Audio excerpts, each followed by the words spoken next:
जो वो कौन है जो वायरस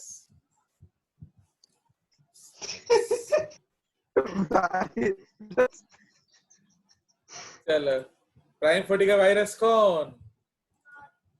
सुप्रीत। चलो क्या? सुप्रीत की लत मोहे ऐसी लागी हो गई मैं दीवानी, है कि नहीं? तो ऐसे चलो तो अब हम लोग चले जाएं साइज को। सर लाजवाब लाजवाब, थैंक यू सर। अभी कौन आ गए? आद्य sir, Shubham Panda.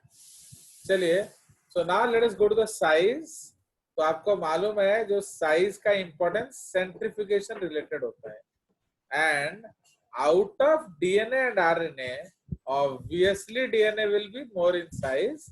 The reason is it codes for all mRNA and all proteins, है कि नहीं?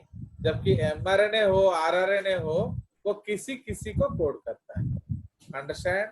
तो इसलिए out of DNA and RNA आपका DNA लॉन्गेस्ट होगा, there is no doubt, but उसका कोई S वैल्यू नहीं होता है। क्यों बताइए? वाई हम लोग उसका एस वैल्यू नहीं लिखते हैं? किसका सर? और एक बार थोड़ा। डीएनए का? सर डिटरमाइन नहीं कर सकते, नहीं नहीं डिटरमाइन नहीं कर सकते। नहीं नहीं, बिकॉज हम किसका लिखेंगे वो प्रॉब्लम है। अब मैंने आपको यहाँ बोल दिया टीआरएनए 5s है, तो हर टीआरएनए 5s है, ओके? जो प्रोकैरियोट में 5s 16s 23s है, तो हर प्रोकैरियोट में ये है। बट डीएनए क्या है? हर एक का वेरिएबल है, तो किसी का कुछ एस होगा, किसी का कुछ एस होगा, इसीलिए जनरली हम लोग उसका एस वैल्यू नहीं देते, अंडरस्टैंड नाउ? Yes, sir. उसी तरह से एमआरएनए का कोई एस वैल्यू नहीं है। व्हाई? क्योंकि वो वेरिएबल है, depends on the size of gene, है कि नहीं? तो टीआरएच जो है उसमें 3 एमिनो एसिड है, बट जो टाइटिन है उसमें 30,000 अमीनो एसिड है। तो अब ये जो 30,000 अमीनो एसिड का नाम गौती मुझको उठा के भेज दिया है कि नहीं? तो वो 40 ना 50 पेज का एक डाटा था वो, तो समझ रहे हो? तो इसीलिए अब तुम खुद सोचो, अगर उसका नाम 40-50 पेज का है तो ऑब्वियसली आरएनए भी बड़ा होगा कि नहीं? तो लाइक दैट। तो इसीलिए आपका एमआरएनए का हम लोग एस वैल्यू नहीं देते, ठीक है जी? नाउ इधर आप लोग देख रहे हैं आरएनए, आरआरएनए ये सबसे लार्जेस्ट होता है, इसीलिए उसको हम इनसॉल्युबल आरएनए बोलते हैं, ठीक है?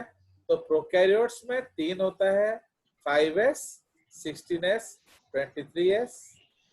यूकैरियोटिक न्यूक्लियस में होता है 4, 5 5.8 18 एंड 28s, है कि नहीं?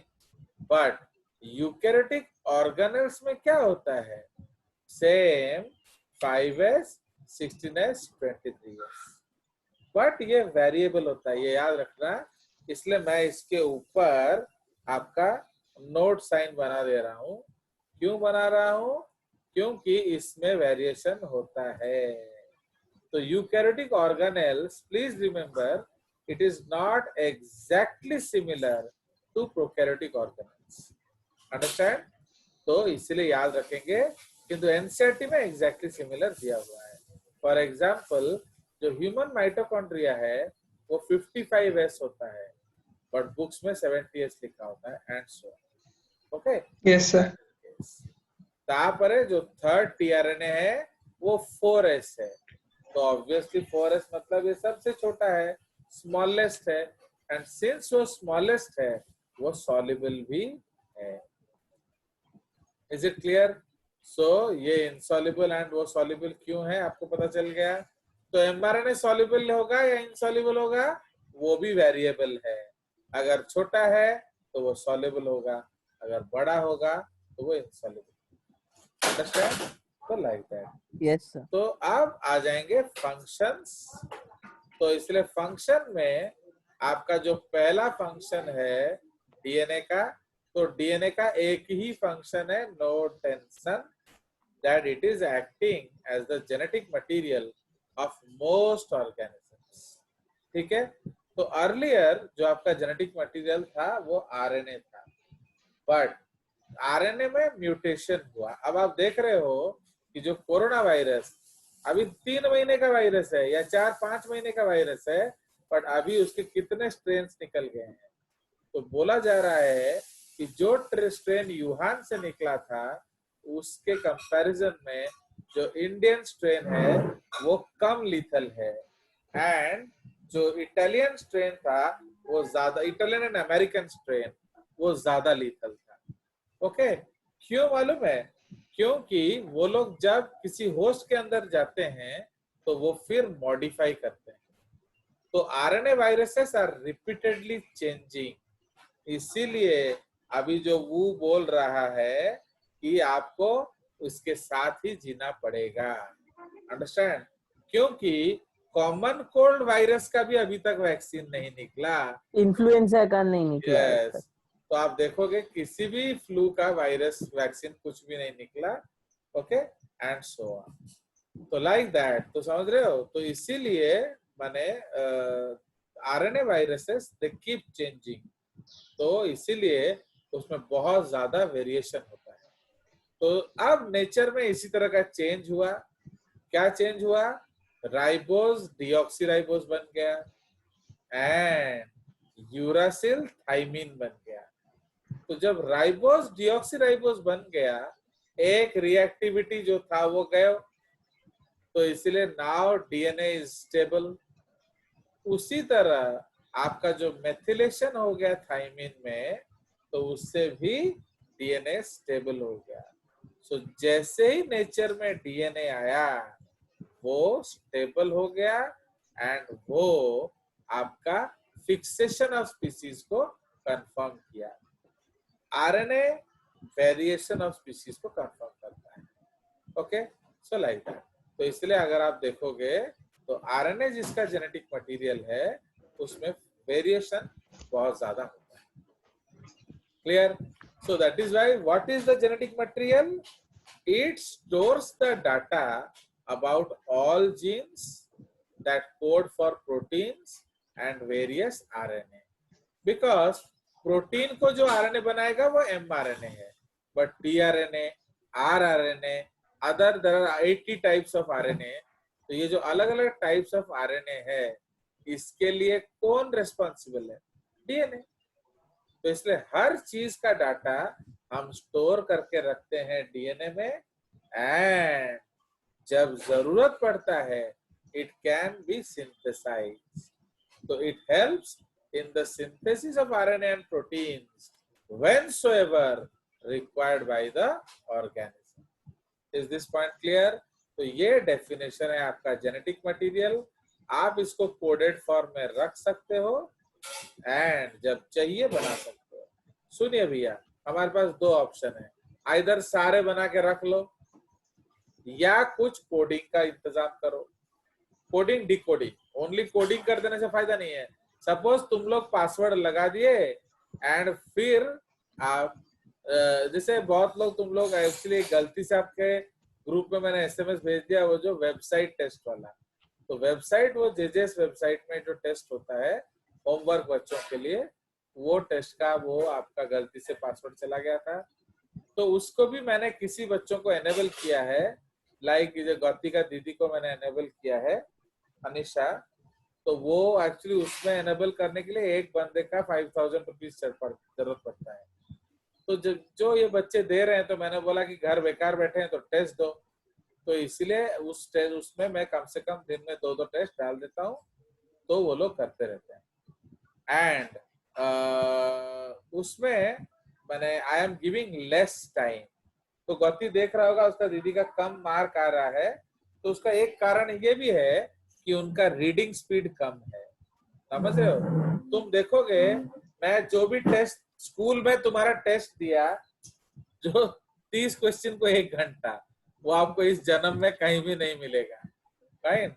तो इसलिए बट मैं जो आपको गूगल लिंक भेजा था टेस्ट, वो आप कितना मिनट का था? 30 मिनट का। है कि नहीं? आई थिंक उसमें शायद टाइम लिमिट नहीं है, बट मेरे वेबसाइट में जो भी टेस्ट होता है तो वो जो टेस्ट है वो आपका 90 क्वेश्चंस के लिए आई गिव 35 मिनट्स। तो इसलिए भी एक रीजन है, your sister is performing bad, तो इसलिए आप उसको गाली देने का जरूरत नहीं है। उनको बोलो रीडिंग स्पीड बढ़ाएंगे, क्योंकि जब आप पीएमटी देंगे आपको 30-40 मिनट से ज्यादा नहीं मिलेगा, क्योंकि फिजिक्स कम से कम 1 घंटा खाएगा, केमिस्ट्री 1 घंटा खाएगा, बबलिंग 20 मिनट खाएगा, तो 2 घंटा 20 मिनट खत्म, और बचा कितना? 40 मिनट। तो अगर आप 40 मिनट में बायो सॉल्व नहीं कर पाओगे तो कभी भी पीएमटी पेपर आप सॉल्व नहीं कर पाओगे पूरा। Do you understand why I am giving 33 minutes? तो जस्ट लाइक दैट। तो इसलिए इफ पॉसिबल मैं सोच रहा हूँ जैसे जो हमारे अच्छा बच्चा है रश्मि, इन लोग को मैं अपने वेबसाइट का भी आईडी दे दूं ताकि वो टेस्ट दे सके उधर। चलिए, okay, so that is the concept. तो इसलिए मैंने वो वहाँ ऑनलाइन टेस्ट है, जिस प्लेटफॉर्म में आप देते हो ना वो जो नीट वीट जो JEE Main, exactly same platform वहाँ। चलिए, सो आप देख रहे हो जेजेएस का छोटा सा ट्यूशन है, but all facilities are there in that tuition. चलिए, किसका परिवार बेच रहा है ना। अब हम लोग अलग अलग आरएनए का फंक्शन डिस्कस करेंगे, और जिसका है वो सामयिक बंद करो ना, नहीं तो वीडियो में भी ये परिवार आ जाएगा। चलिए सर कुछ सर कोडिंग डिकोडिंग बता रहे थे सर, एग्जांपल देके। वही है ना, कोडिंग डिकोडिंग का मतलब है कि हमने, अब आप देखो तो हम ह्यूमन है, उसका 30,000 प्रोटीन है, तो अब 30,000 प्रोटीन रख लो, कहाँ रखोगे? सेल छोटा सा जगह है, आप नहीं रख सकते। प्लस बहुत सारा चीज खतरनाक है, लाइक पेप्सिन। पेप्सिन आस्था को देखकर क्या बोलता है, याद है? Yummy delicious. यस, तो पेप्सिन आस्था को देख के यम्मी डिलीशियस बोलता है, तो अगर उसको रखोगे तो डाइजेस्ट कर देगा। तो इसलिए हम उसको कब लाएंगे? जब खाना होगा, एंड कब भगाएंगे? जब खाना खत्म हो गया। खाना नहीं है। तो समझ में आया? तो that is why we can not afford to keep all. Second thing, cell में जगह भी नहीं है, तो इसीलिए अगर हम कोडेड फॉर्म में रख सकें तो बढ़िया है। क्यों? वो है बट नहीं है ना, माने कौन? जब चाहिए तब है, जब नहीं चाहिए तो नहीं है। तो very beautiful. So that is the beauty of genetic material, means वो उसको कोडेड फॉर्म में रख सकता है, एंड जब चाहिए उसको एक्सप्रेस भी कर सकता है। सपोज आप पासवर्ड दे दिए, याद नहीं रखे तो गए हो, तो दैट इज अ प्रॉब्लम। तो इसलिए आपको कोड भी करना आना चाहिए एंड डी कोड भी करना आना चाहिए। ठीक है जी? तो हमें कोड करके रखी देला किंतु डिकोडिंग भूली गला तो कुछ नहीं होगा। अंडरस्टैंड? सिमिलरली जो जीआरएनए, तो जीआरएनए भी जेसीआरटी के बाहर नहीं मिलता है। तो जीआरएनए क्या है? Genomic RNA, because you know that there are so many viruses which have RNA as genetic material. Okay, तो इधर हम लिख सकते हैं it may be ssRNA, ये कॉमन होता है, और dsRNA। ठीक है? तो आपका जो जेनेटिक मटेरियल है वो सिंगल स्ट्रैंडेड भी हो सकता है, वो डबल स्ट्रैंडेड भी हो सकता है। सिंगल स्ट्रैंडेड का खूबसूरत एग्जांपल है HIV, एंड डबल स्ट्रैंडेड का एग्जांपल है रियो वायरस, है कि नहीं? नाउ ये भी जेनेटिक मटेरियल मतलब same, it stores the data about all genes that code for proteins and various RNAs. It helps in the synthesis of RNA and proteins whensoever required by the organism. तो genetic material DNA हो या RNA हो, काम same है।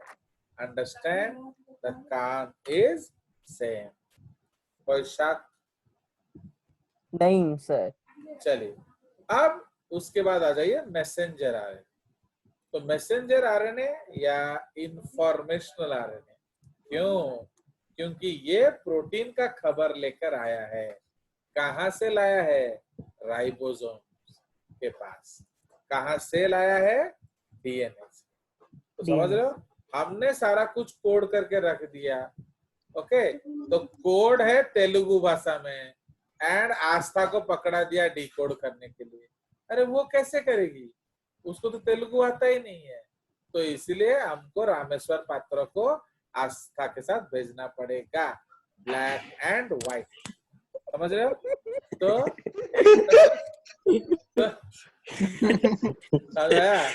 तो black Rameshwar will decode it for the white Aastha. Understand? समझ में आया कि नहीं? तो इसीलिए अब आस्था वो तेलुगु उसको समझ में नहीं आता, वो गड्डमेटू कुछ बोले जा रहा है, ये आगर क्यों नहीं थी। आस्था का वैसे भी बड़ा सा मुंडी है, कर ले बड़ा दूसरी वो भाक्रो चढ़िया है कि नहीं। बट जैसे रामेश्वर जाएगा, वो गंजामिया है बरमपुरिया, वो तेलुगु में उसको ट्रांसलेट कर देगा, तब आस्था को समझ में आ जाएगा। अंडरस्टैंड? तो इसलिए मैसेंजर आरएनए जो है वो आरएनए भाषा में क्यों लाता है? क्योंकि राइबोसोम को वही भाषा समझ में आता है। अंडरस्टैंड? तो our code is in DNA language, जबकि requirement is in RNA language. तो हमको इसलिए उसको ट्रांसक्रिप्शन करना पड़ता है। अंडरस्टैंड? नाउ जो गरिमा है वो आजकल न्यूज देख रही है, तो उसमें एक तो आदमी पागल जैसे हाथ पूरा हिलाता रहता है, तो उसको समझ में नहीं आता है वो हाथ क्यों हिला रहा है ऐसे बंदर जैसे। तो वो क्यों अंदर ऐसे हाथ हिला रहा है? साइन लैंग्वेज माने जो हैंडीकैप माने को पाई। यस, फॉर हियरिंग एंड जो हियरिंग एंड डेफ एंड डम। तो समझ रहे हो? डेफ एंड डम। तो अब जो डेफ एंड डम आदमी है, आप जितना भी गाना गाओ वो भैंस के सामने बीन बजाने वाला बात होगा। हमारा ओडिया रे कथा अच्छे ना, काला का अगर मुड़ा चुपेगा, तो जस्ट लाइक तुम भैंस को जितना अच्छा बीन सुनाओगे, वो थोड़ी पूंछ हिला हिला के नागिन डांस करेगा। समझे कि नहीं? तो इसीलिए तो भैंस को अगर आप ऐसे कोडेड लैंग्वेज में बताओगे, तब वो नागिन डांस करेगा। तो जस्ट लाइक दैट।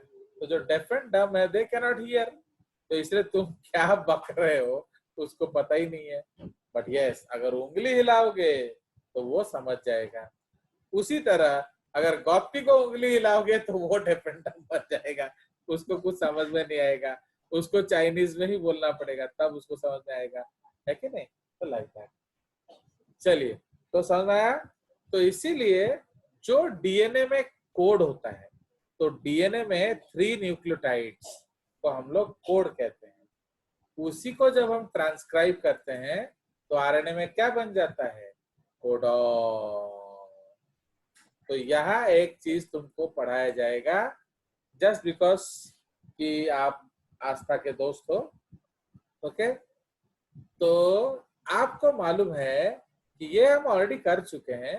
तो सपोज डीएनए में दिया है 5 प्राइम ATGC TACG 3 प्राइम, तो mRNA क्या होगा? तो फिर से थोड़ा बोल सकते हैं? क्या ये दिख नहीं रहा है क्या? मतलब वो 5 प्राइम से 3 प्राइम कहाँ पर ये डीएनए है, ये डीएनए है, हाँ। ये डबल स्ट्रैंडेड डीएनए है। अच्छा। बताइए।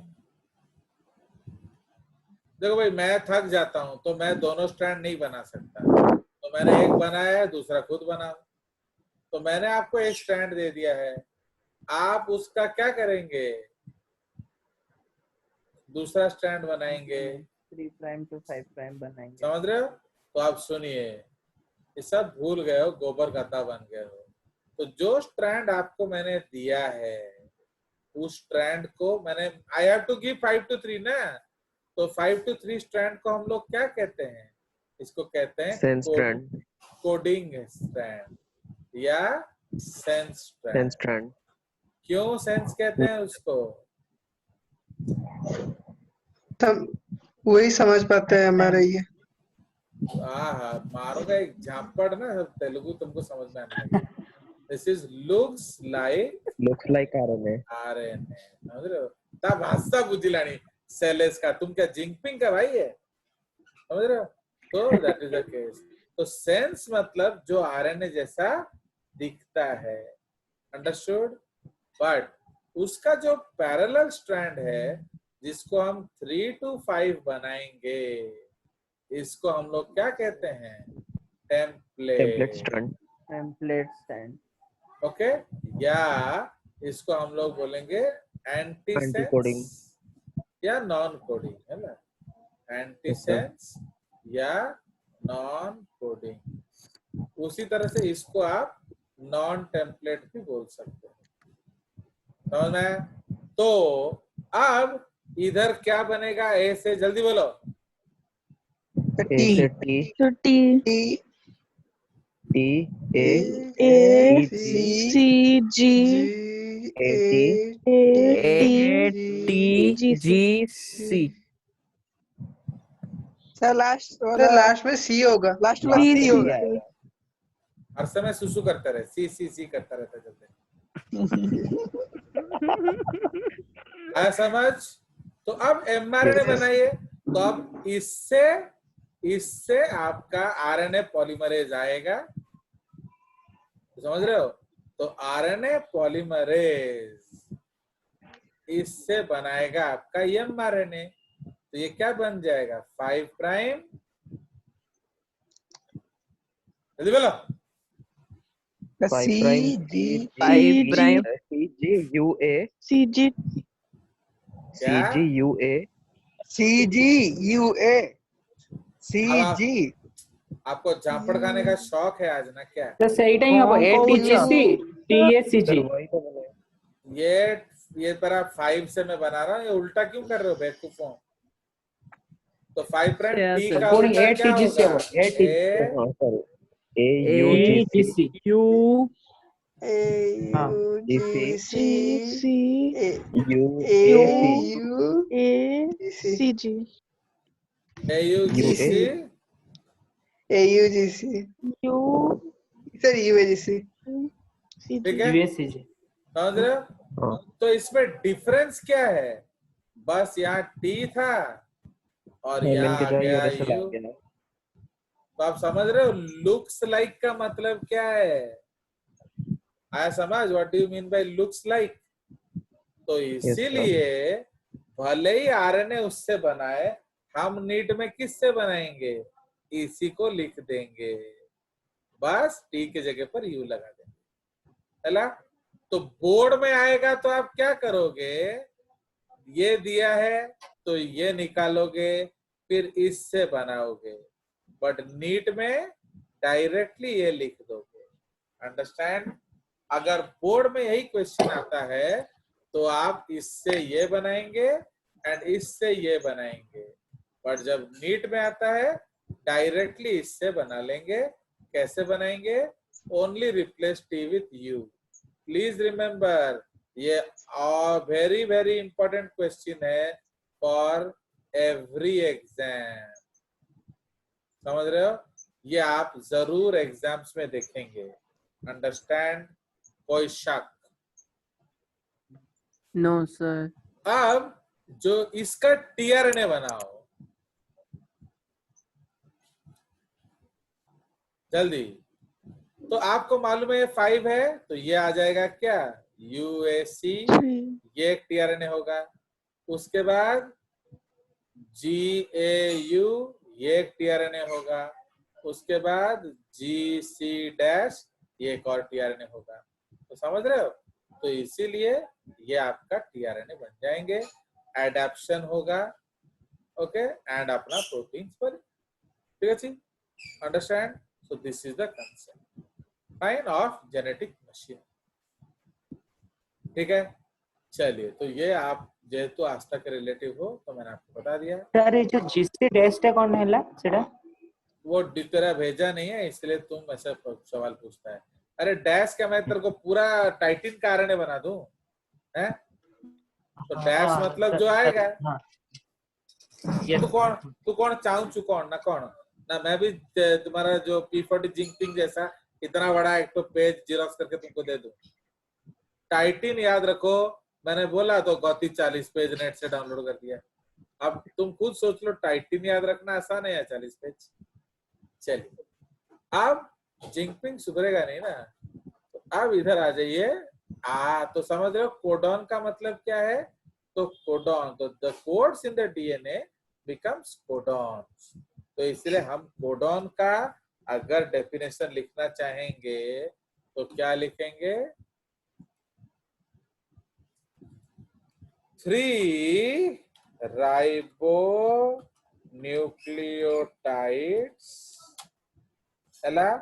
read in a particular sequence, okay, and that codes for a particular amino acid। समझ रहे हो? तो ये है आपका कोडॉन का डेफिनेशन। अंडरस्टैंड? कोड का डेफिनेशन क्या हो जाएगा? ये डीऑक्सीराइबोन्यूक्लियोटाइड हो जाएगा। अंडरस्टूड? तो कोडॉन में राइबोन्यूक्लियोटाइड है, कोड्स में डीऑक्सीराइबोन्यूक्लियोटाइड हो जाएगा। ओके, आया समझ? तापर हमें पढ़ेगा टीआरएनए। सो टीआरएनए जो है that is also called transfer RNA, adapter RNA, soluble RNA. Okay, now it carries amino acids from cytoplasm to the site of translation of proteins, that is ribosome. Okay, अब आपको जो amino acid चाहिए वो लेकर आएगा कौन? TRNA. Okay, सो इसीलिए यहां एक चीज याद रखेंगे, फाइन नाउ। तो इसीलिए इन लिविंग वर्ल्ड क्या होता है? देयर आर 64 कोडॉन्स, है कि नहीं? तो 64 कोडॉन्स है। नाउ वो जो 64 कोडॉन्स है इसमें एक स्टार्ट कोडॉन है एंड 3 स्टॉप कोडॉन है। 3 स्टॉप कोडॉन्स। तो स्टॉप कोडॉन का मतलब है नो टीआरएनए। ओके, इसका मतलब इसमें कोई अमीनो एसिड आएगा ही नहीं, तो टीआरएनए है नहीं। तो इसलिए therefore there are 61 possible tRNA, but for economy, now suppose आप जो साई ज्योति है वो मुकेश अंबानी का बेटा है एंड उसने ट्रांसपोर्ट बिजनेस खोला है, वो 10 तरह का सामान बेचता है, तो उसको कितना ट्रक खरीदना पड़ेगा?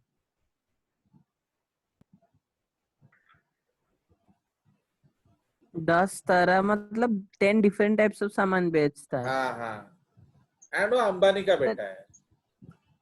सर वो तो तो 10 एक ट्रक तो खरीद के भी तो अंबानी का बेटा है। तुम गधा है, ऐसा जिंगपिंग बुझी बनी जाना। तो इसीलिए वो अंबानी का बेटा है, वो 20 ट्रक रखेगा। तेरे को क्या दिक्कत है? वो 20 एक उसके साथ साथ जाएगा, एक कुटिया गले भल लगी होनी ना, वो 200 ट्रक रखेगा, माने कम से कम 10 ट्रक, समझे कि नहीं? कम से कम 10 ट्रक रखेगा, हर एक में अलग अलग सामान लेगा। सपोज आलू का अलग, प्याज का अलग, कखरू का अलग, डीजल का अलग, दूध का अलग, गैस सिलेंडर का अलग, सब अलग रखेगा।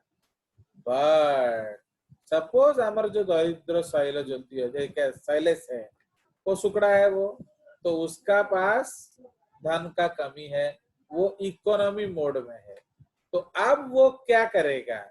आलू, प्याज, कखरू, गैस के लिए अलग अलग ट्रक खरीदेगा ना, एक से चला लेगा? एक से चला एक लेगा। से चला एक से लेगा। चला लेगा। तो समझ में आया? तो that is called economy of tRNA. But for economy से आपका ओनली हम लोग देखेंगे बाद में 31 नियरली 31 tRNA एग्जिस्ट। ओके, इसी कंसेप्ट को हम लोग कहते हैं वबल्स पोजीशन या वबल्स हाइपोथेसिस। समझ रहे हो? तो एक्चुअली क्या है, आपका जो थर्ड बेस पेयर है, तो जब हम लोग बेस पेयरिंग करते हैं तो अगर आप थर्ड बेस पेयर को इग्नोर कर दो, इग्नोर मतलब ए के साथ जी को भी पेयर करा दो, चलेगा, तो क्या होगा, आपका 31 tRNA से काम चल जाएगा। अंडरस्टूड? तुम कहे ना ना ना वो परफेक्ट बेस पेयरिंग करेगी, तो जा बेटा अंबानी को अपना ले 61 tRNA लो। अंडरस्टैंड? तो इसीलिए मतलब सर एक tRNA 2 कोडन को भी ले सकते हैं। पेयर कर जाएगा, थर्ड बेस अलग होने से भी चल जाएगा। Only third base, not the first base. समझ रहे हो? तो इसीलिए जब थर्ड बेस पेयरिंग को हम इग्नोर करेंगे देन ऑल्सो आपका काम हो जाएगा। तो इसीलिए उसको हम लोग कहते हैं इकोनॉमी। तो इकोनॉमी मॉडल में आपका 61 के जगह पर पाखापाखी 31, ये हम डिस्कस करेंगे, 31 से 33 tRNA में काम चल जाता है ना।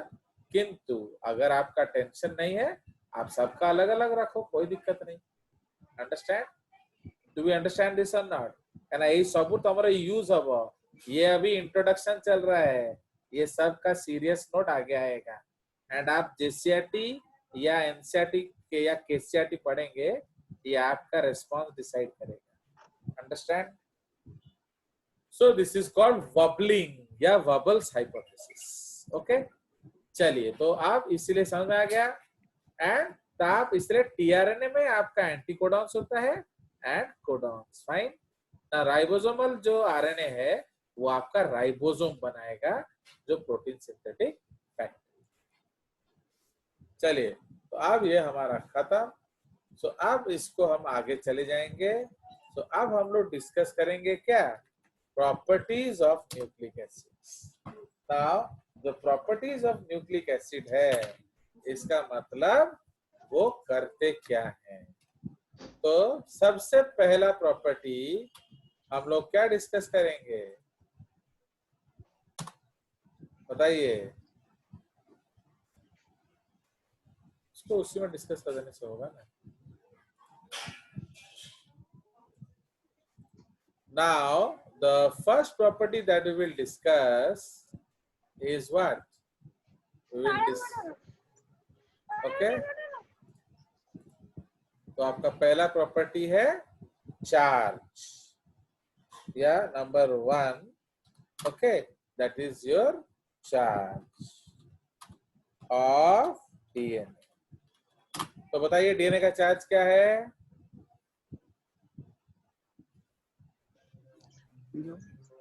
नाउ जो मैंने आपको हिस्ट्री दिखाया था, या तुम्हारा शायद वो आया नहीं है, एक्चुअली न्यूक्लिक एसिड जो टर्म है, ओके, सो न्यूक्लिक एसिड, साउंड कम करो, जो टर्म है वो आपका न्यूक्लियन से बना है। न्यूक्लियन का मतलब होता है न्यूक्लियस, प्लस एसिड का मतलब होता है फॉस्फोरिक एसिड। ओके, तो समझ रहे हो? तो डीएनए, तो it is rich in phosphoric acid.